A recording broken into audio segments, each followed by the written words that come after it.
Welcome to Day 5 of Daily AI Wizard, your journey to mastering AI. I'm Anastasia, your AI guide, here to make learning AI simple and fun.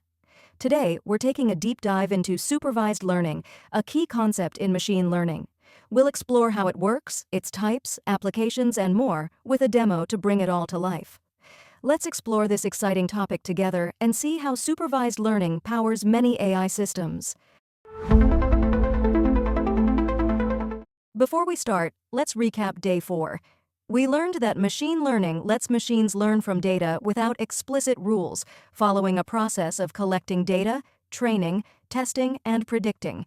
We explored its three types: supervised, unsupervised, and reinforcement, and saw Sophia use orange to predict flower types with the iris dataset. I hope you tried the task and shared your results in the comments. Today we'll focus on one of those types, supervised learning. Today we'll cover everything you need to know about supervised learning. We'll define what it is, break down how it works with a detailed process, and explore its two main types: classification and regression.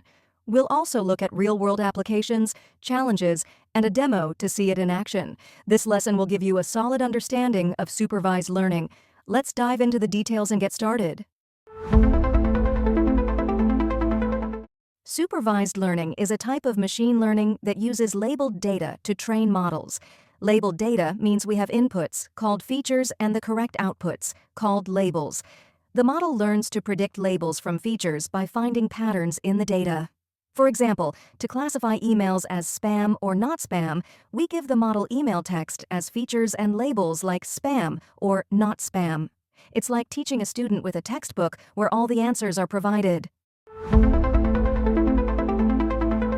Why is it called supervised learning?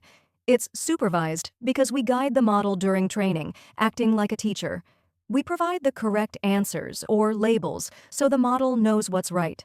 The model learns by comparing its predictions to these labels and adjusts itself to minimize errors. This supervision ensures the model improves over time, getting better at making accurate predictions. The supervised learning process follows four main steps, similar to the general ML process we learned in Day 4. First, we collect labeled data to teach the model. Then, we train the model to learn patterns, test it to check its performance, and finally use it to predict new labels. It's a guided learning cycle where the model improves with supervision. Let's break down each step to see how it works in practice. Supervised learning has two main types, classification and regression. Classification deals with discrete labels, like categorizing things into groups, while regression handles continuous labels, like predicting numbers. Each type is suited for different tasks, and understanding them helps us choose the right approach. We'll explore both types in detail to see how they work. Let's start with classification. Regression is the other type of supervised learning, where we predict continuous labels, meaning numbers. For example, predicting house prices based on size is a regression task. The model finds trends in the data, like how price changes with size, to make accurate predictions. Regression is useful for numerical predictions in many areas. It's like drawing a line through data points to predict the next value. Supervised learning relies on algorithms, which are the rules the model uses to learn patterns from data. These algorithms are used in both classification and regression tasks, depending on the goal. Examples include linear regression for predicting numbers and decision trees for categorizing data. The choice of algorithm depends on the task and the data we're working with.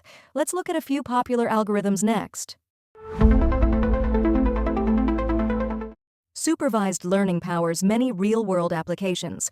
Fraud detection in banking uses it to classify transactions as fraudulent or legitimate. Medical diagnosis predicts diseases like cancer from patient data. Predictive maintenance forecasts machine failures in factories to prevent downtime. Supervised learning is behind many smart systems we rely on every day. It's amazing to see how it impacts so many industries. Supervised learning has its challenges. It needs large amounts of labeled data, which can be hard to collect. Overfitting is a risk where the model memorizes the data instead of generalizing to new data. Data quality is crucial. Errors in labels can lead to poor accuracy. Plus, labeling data takes time and resources, often requiring human effort. These challenges remind us to be careful when building supervised learning models. That's it for day 5, everyone. Thank you for joining me on this AI journey. I'm Anastasia, and I hope you enjoyed learning about supervised learning. If you found this lesson helpful, please give it a thumbs up, subscribe, and hit the bell for daily lessons. On Monday, we'll explore unsupervised learning explained, the next step in our ML journey.